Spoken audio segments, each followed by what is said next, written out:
Alors, VK a quoi babimisa qui hôpital. Est-ce que à raison à la prison ou bien après hôpital bakati magamna zonginda ko bendengeni tozo e basute pour maladie comme on matase ko mata. Directeur bien mon konzambo ko azali présent sur INC état de santé naé médecin naé bo médecin naé ba non azana bon terme té azana sana malamu té c'est na ba soin oyo eza approprié et ceux qui ont hôtel même na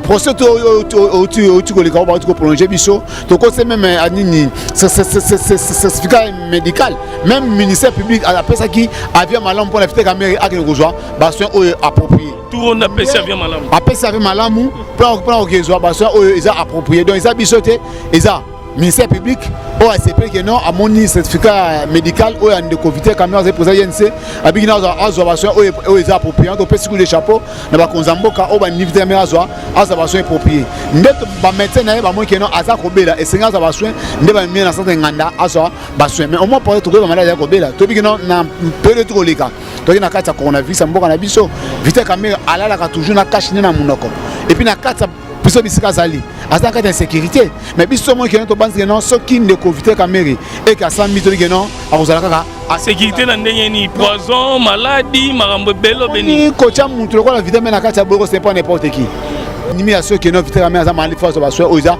approprié mais ba médecin o ba traiter kaé ba moni que non et c'est na aso ba soin dès le les après-midi ba évacuer qui ba kina kine na centre nganda pour te aso ba soin donc ensemble na maman Mida non maman Mida za molonga ni na na pese mo bisika za président de la Colombe comment tango mobile na zali ko bela moi ça va na ndako le maman Mida na pese longo na mingi na moi que lenga za ki na jour adoration elle était en train d'adorer l'éternel plutôt il était en train de louer le Seigneur le Dieu d'Israël il faut dans moi ça ma casse abonne de lokola maman Mida c'est que je comprends que non batano ka sa maman Mida lokola moi si mo bonne qu'on voit na maman na comprend non aza maman moko mabonde quand ça lelo ceux qui veut kaza na prison yé pas aux ana été wana zali ba lizo ba sala ba ndoto ozolota ndoto yeno ba biso kinois que so na na Paris na château so na Paris na obeta kayi na zambongo moke na Paris boy okomoko la prince okomo so bibembe arrêtez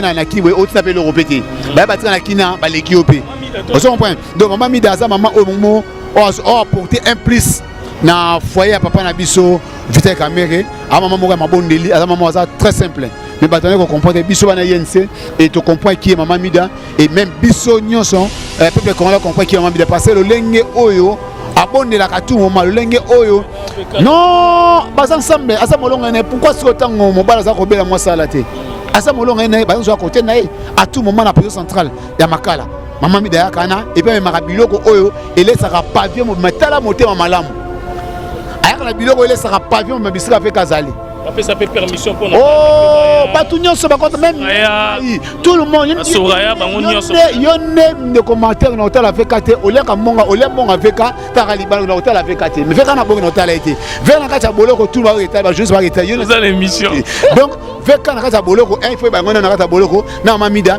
ba futi ba mbongo ba tu oyo bakanga bango illégalement aza nyonga $50 $80 $100 ba misi plus de 200 personnes na kata boloko tel que monter à maman Mida na mobile nae vous comprenez et puis na kata boloko bisika veka zali bazoli esika moko na kata pavillon bala makabiloko oyo ko taka na kata prison c'est makala et laissera pavillon mobimba ya prison et ça va dire contraindre de commander là au moins bisika zo informer tu caméra limité ba prisonnier ba na posa marcher na kata boloko bon marcher en place oh ndeko ba prisonnier ba na kati ya prison makala bientôt il faut marcher pour demander ce mal à qui on aurait évité on peut savoir une punition les sous botina wa pepa ba wese ba prison man que non muto ba tient na kati ya boloko azo mettre aux ala awate botier insistement et donc c'est national muto ça ni que non ba pousser ba bi que non il faut pas marcher na kati ya boloko même ba pousser dans le monde ba na pousser marcher pour na veka ba quoi quitter parce que pour ça faire la procédure politique Zambe,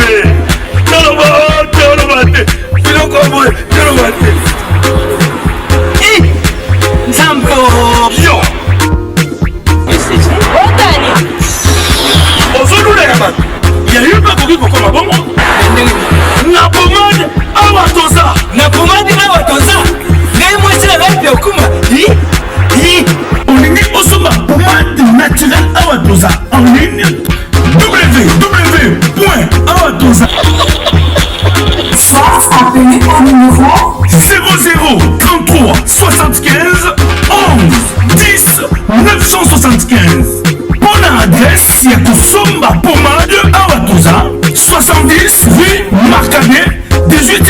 Revêtement, métro Marcadet, ligne 4.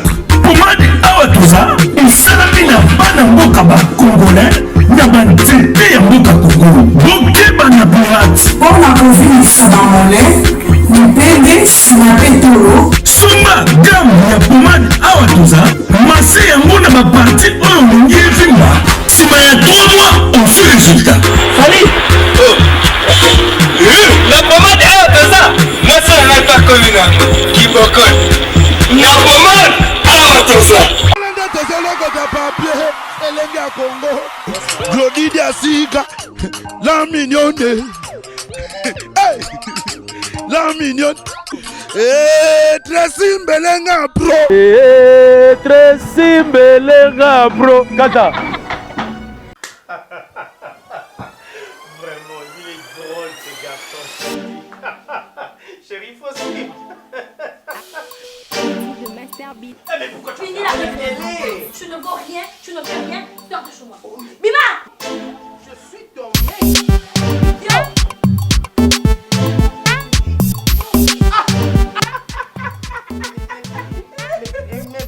Mais pourquoi vous rigolez? Mais pas que je t'avais demandé de partir. Qu'est-ce que tu fais ici? Qu'est-ce que tu fais ici? Chérie, hier tu disais, tu donnais des éloges. Mais c'est toi qui as fini toutes mes forces, chérie. Allez, je suis là. Tu ne vaux rien. Je vous envie. Je vous envie. Mon amour. Chérie. Oh, mon ami. Voisin. Mais voisin, entre nous soit dit, mais nyonso na mona kuna mwasi na yo ya munene bolekaka pourtant yo za nzoto mike, excusez-moi, bolekaka toujours en harmonie, boza koseka menga mwasi na nga quelque soit munene na nga awuti kobenga na ngai libanda. Je sais pas, c'est quoi ton secret? Mon secret n'est pas vraiment un secret. C'est un secret de Polichelek. Contrôle technique. Oh, contrôle technique. Contrôle technique. Oh, bah tiens, on a mis tout kayango. Contrôle technique fait à base de plantes naturelles, moringa, tangawizi et aloe vera. Contrôle technique et bon ici les bananes.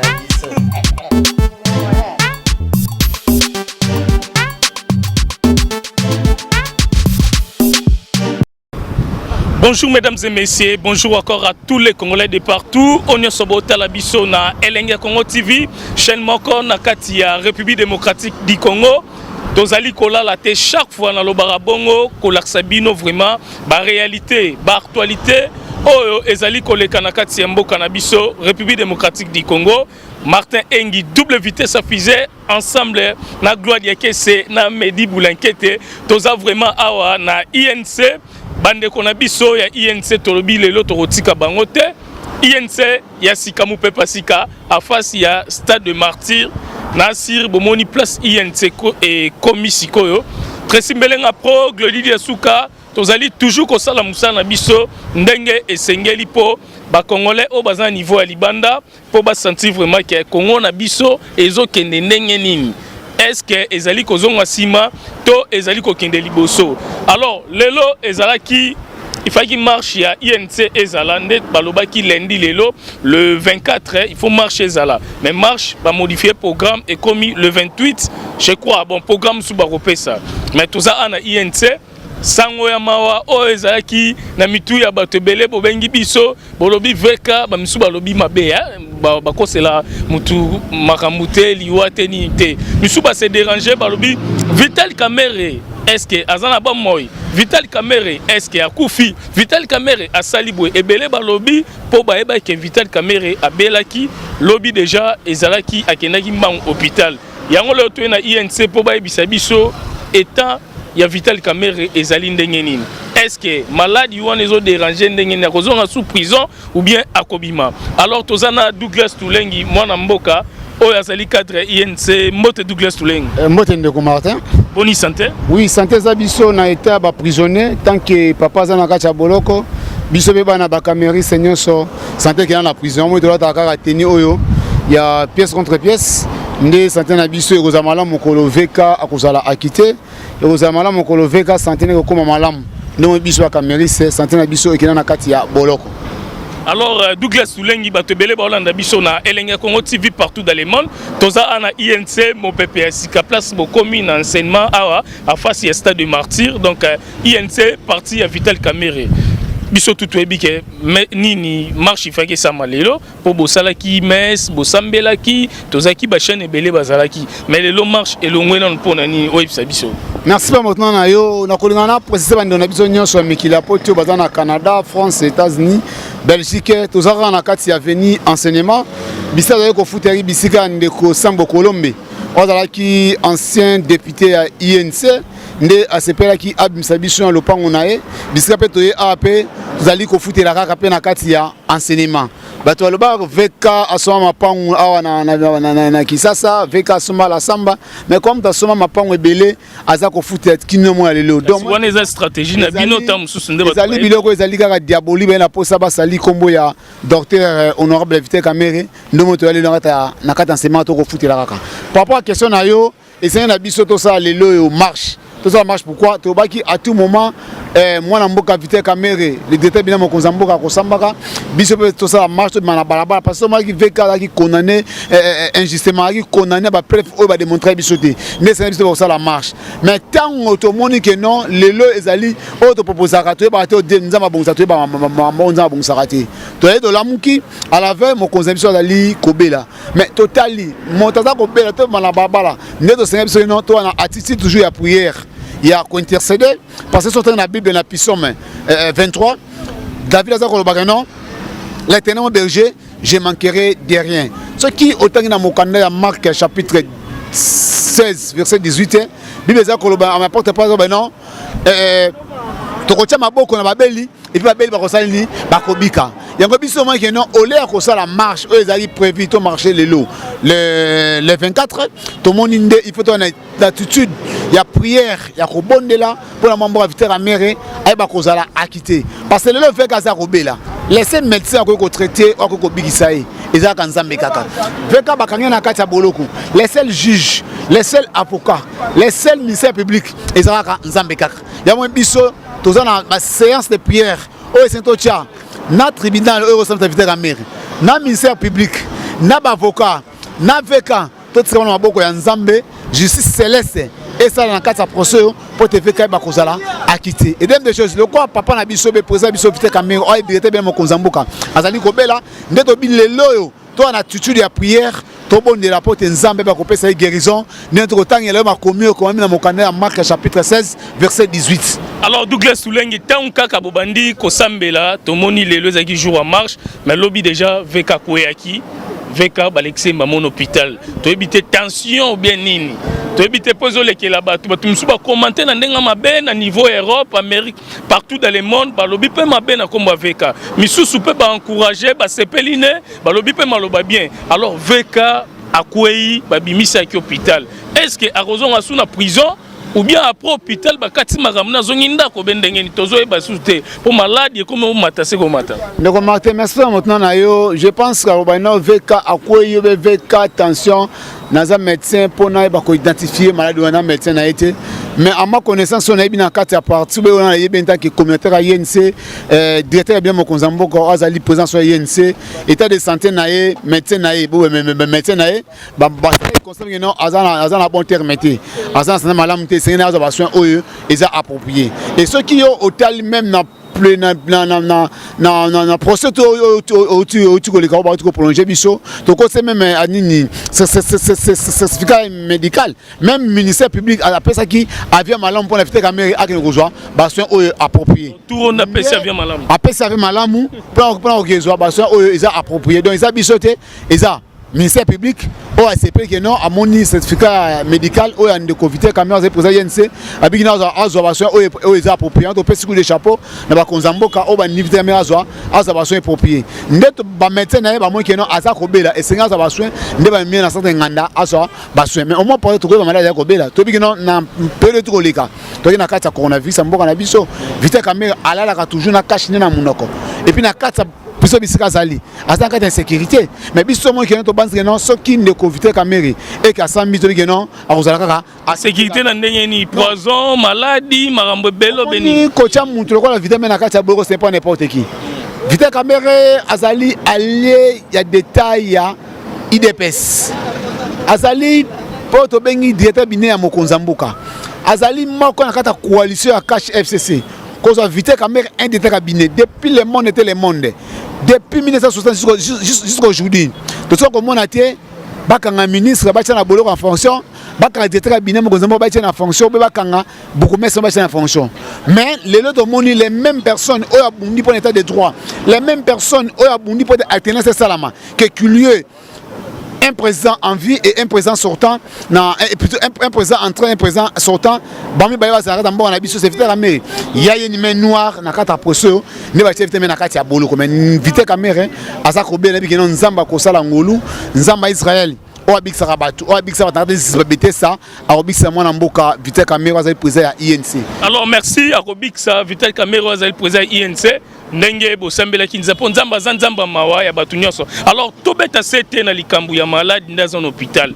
est-ce que akozonga lisusu boloko ou bien so bakati makambu abimi na ye po après wana so ba traiter akomi bien bazongi se sous prison makala non il faut beloko moko tozoka loka déjà batu misu bozoloba ndaza na bolo na nini na hôpital wana azonga sous prison te ceux qui a aucun tout bien Martin Tiga le papa ne doit ça débat contre toi ngana zo comprendre poser mi tuna na peso biano ma pas on ça débat ngana et ça la bien dans wana ça va OK président national so Vital Kamerhe docteur ako samba le 18 septembre ya mois oyozoya biso INC to ko marcher le 28 il y a Sanza Oyo Tozali semaine au côté jeudi prochain il y a une sac au Banabara pas que non un état de droit injustice non à un état de droit deux poids des mesures non à un état de droit 3V voiture vers ces villes NDNC à Banabara à marcher mais le ngasa na kati ya boyoko le ngasa na kati hôpital ko bien na centre Oyo baché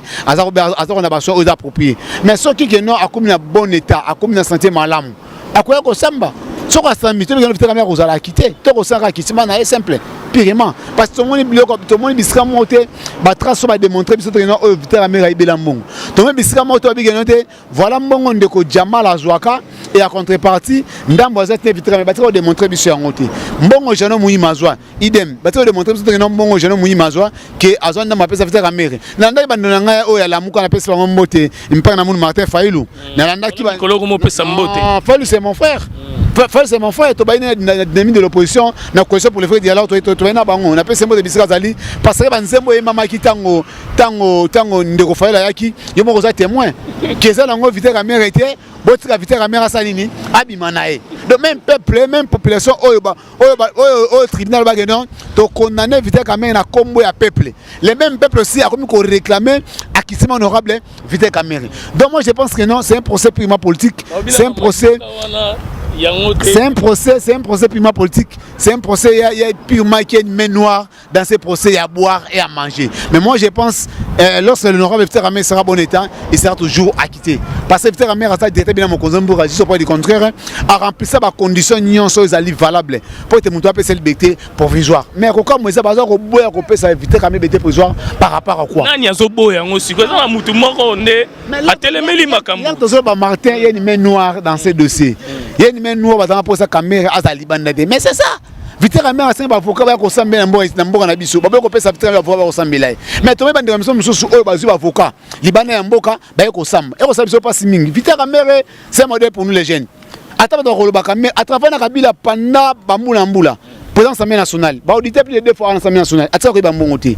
Mais les gens comprennent que non, bah toi les bons c'est des moutons bah libanda, bah zoom bon c'est des moutons à Pongabia, Blatner, bon c'est des moutons à Pongabia, ton c'est des moutons à Pongabité. Ton après ce qui est nini, bah zoom bon c'est des moutons, bah zoom bon c'est des moutons à rond-point peine. Batonga yango te mbongo so de mouton ya trek mbuta bachaka bato batonga yango te mais est-ce qu'on se pose la question Kamerhe est devenu comme les cobayes des politiciens congolais est-ce que Kamerhe est devenu thermomètre pour juger si l'état de droit existe dans notre pays? Moi je dis non, moi je pense que non. Kamerhe est naé beba kotika ba kobima parce que bazine lion batie na kati ya ndako matiti et caméra à la base où ils ont réclamé caméra la population ils ont réclamé bah tu vas quand des caméras ça la population mais tant on marche qui tant on met la baba ils ont compris non caméra allait parmi les défenses babi ezali mbongo bo pesa pe batu mbongo bo pesa batu mbongo bato marche na Bukavu bato marche na Goma bato marche na Butembo bato marche na Congo central Gel Misuba ya ki bando mbabiso tu ba miyibi to ndo comprendre et pas te bato me nzem mwana lobe ba de so bato fail c'est bato marche na central na Congo central et pas on aura tu nous Jonas c'est bato ça ngombo INC est une grande partie pas une grande partie moi biso INC azana katia na katia partie ndo Douglas Tulengi asa déjà combo déjà na katia mbongo na biso déjà voilà Douglas Tulengi websa biso parce que to kende déjà président Vital Kamerhe président parti na bino INC a quoi qui na Nini et puis pour batu ba lobby yango bon biso to confirmer ki yango te donc to lobara ki kenda ki hôpital na Nini mukolo le commentaire nzali police ba réseaux sociaux et puis nazo répéter yango dès que non de Vital Kamerhe quoi qui c'est faux et archi faux on a les réseaux sociaux na autour ba que non ba médecin naé tout est ko certificat médical eux c'est ba ko PC baso approprié ba PCBD provisoire ndeba ndeko na biso au ministère public baso ki art ba nimi à ceux qui non Vital Kamerhe za mali force baso oza approprié mais ba médecin au ba traiter kaé ba mon que non et c'est na aso ba soin ndé lobby les après-midi ba évacuer qui ba kina kine na centre nganda pour te aso ba soin donc ensemble na Maman Mida non Maman Mida za molonga ni na na pese mo bisika za président de la Colombe comment tango mobile nazali ko bela moi ça va na kolele mais Maman Mida na pesi longo na mingi na moi que lenga za ki na jour adoration elle était en train d'adorer l'Éternel plutôt il était en train de louer le Seigneur les dieux d'Israël il faut dans moi ça ma casse abonne de lokola Maman Mida c'est que je comprends que non batano ka Maman Mida lokola moi si mo bomé qu'on na maman na comprendre non aza maman moko mabonde quand ça lelo soki ve kaza na prison yé pa ozana été wana ezali ba lision ba sala ba ndoto ozolota ndoto yeno kwa biso ya kinois que so na na Paris na na château so na Paris na obeta kayi na zambongo moke na Paris boy okomo ko la prince okomo so Bibembe arrêtez pe na ki boy otina pe le répéter ba tina na kina ba leki opé on se comprend donc Maman Mida za maman o momo o apporter un plus na foyer à papa na biso Vital Kamerhe a maman moko mabondeli a maman ça très simple mais batone ko comprendre biso bana INC et tu comprends qui est Maman Mida et même biso nyonso peuple congolais comprend qui est Maman Mida parce que le lenge oyo abondela ka tout moment le lenge oyo non bas ensemble asa molonga ne pourquoi ce tango mobala za ko bela moi ça la te asa molonga ne ba zo à côté na à tout moment na président central ya makala Maman Mida ya kana et puis marabiloko oyo ele sera pavillon matala motema malamu ayaka na biloko ele sera pavillon mais bisika fait kazali Après ça peut permission pour tout le monde yonne de commentaire na hôtel avec kate oleka monga avec ta libala na hôtel avec kate mais fait kana bongo na hôtel été vers na kata boloko tout ba état ba juste ba état dans l'émission donc vers kana kata boloko il faut ba ngona na kata boloko na Maman Mida ba futi ba mbongo ba tu oyo bakanga bango illégalement aza nyonga $50 $80 $100 ba misi plus de 200 personnes na kata boloko tel que monter à Maman Mida na mobile nae. Vous comprenez? Et puis, dans le cas de Bisca Vekazali, Bazoli et Skamoro na kata pavillon. Bala Marabiloko, Oyoko, na kata prison, Makala, et laisse à pavillon Mobimba, il y a prison. Et juste après, du contraire, de combattre, on a informé, tous les caméras mité, ba prisonnier, ba na posa marché na kata boloko. Bon, marché en place. Oh, ndeko. Ba prisonnier, ba na kata prison Makala. Bientôt, ils vont marcher. Pour demander ça me la quitter mon robe de Vital Kamerhe. On peut savoir mon punition les sous botina wa pepa wa wese. Ba poussa moi que non muto ba tient na kati ya boloko. Azo mecteur ozala awate. Botier insistement. Et donc c'est na so non muto ça ni que non ba pousser ba que non il faut pas marcher na kati ya boloko. Même ba pousser dans le monde. Ba na pousser marcher pour na veka ba quoi quitter parce que pour ça faire un procès politique et ça procès moyen main noire et on va prisonnier ba so ben ngai ndeko Douglas de tout ça la marche à prison tout ça lengeni na si ba mo za kamto même extraction ni beaucoup marcher sur les prisonniers ba pour que la mutu o na kati ya boloko asa innocent bato ba yiba mbongo à l'état bala mbongo ya ba fibre optique bala mbongo bukanga lonzo bala mbongo ya projet agricole bala mbongo ya ba passerelle mboka na biso basa na mboko ba vandi mais maintenant quand même on se pose la question est-ce que Kamerhe est devenu l'air cobaye Kamerhe est devenu les thermomètres pour juger si réellement l'état des droits existe dans notre pays. Alors, lelo, to comme dans Nasuka, tant ou lelo, VK, santé zabiente, pour déranger peu bateau belé, hein, et déranger bateau belé, surtout bino, bozana INC, puis famille, mobimba, ba maman mida, ba soraya, bateau belé, déranger bango. Tant ou lelo, à qui hôpital, et ça, les familles, on en a non, famille, esprit, biso, ben INC, tout ça, aux zéniths, tout ça, bon, mon corps, parce que nous avons ensemble l'idée d'Israël. L'idée de mon père Béni Moké. Oyo, oyo battre la biso. Et ça va médecin va traiter. Et ça va juger va connaître vite caméra diaboliquement va connaître qui est injustement. Et ça là va république. Et ça là va se mettre caméra maître Jean-Marc Kabengele. Ils ont même à combattre là biso nyonso. Ya to beto cheki ba na maboko ya Nzambe. To cheki na maboko ya justice céleste et ba kosala. Parce que moi il bata moki ba connaître biso injustement. Mais Nzambe oya kotaka likambo Daniel Shadrach Abed de Gon Eboula Bankos. Il est les mêmes hier aujourd'hui pour na agir na procès vite caméra. Nzambe oya bixaka batu na liste ba betesa. Oh bah coca baboka maka bazaka guérison et biso te comprendre que non. Quant à moi, il y a un passage où il y a Marc chapitre 16 verset 18. Vous poserez les mains aux malades et les malades seront guéris. Donc vite ramener azana biso to boko ça la marche. To ça ko bondela et vite ramener rozala à cause la guéri et vite ramener rozala à quitter. Merci.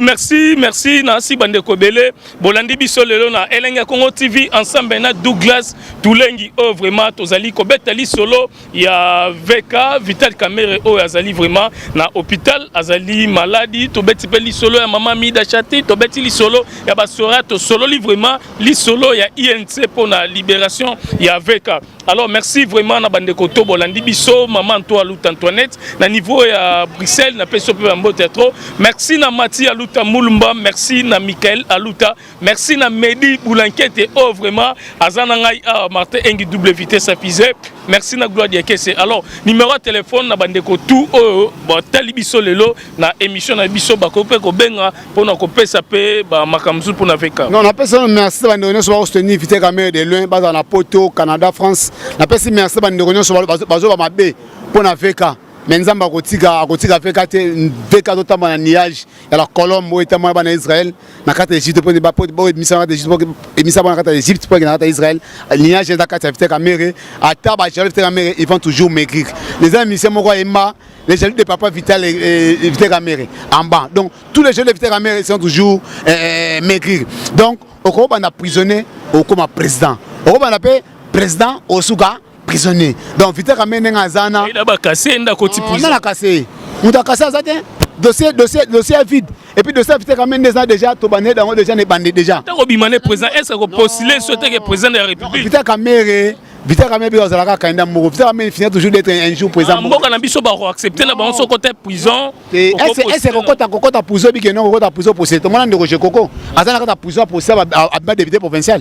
Et pourquoi pas Vital Kamere ataka ça beaucoup toi pour ça Vital Kamere l'un des jours c'est toujours président moko na biso.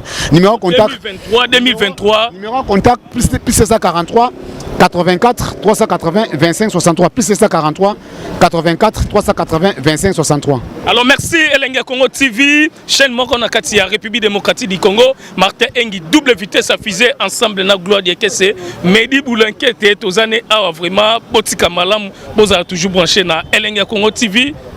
Tokobetali solo VK Mbalasima. Merci.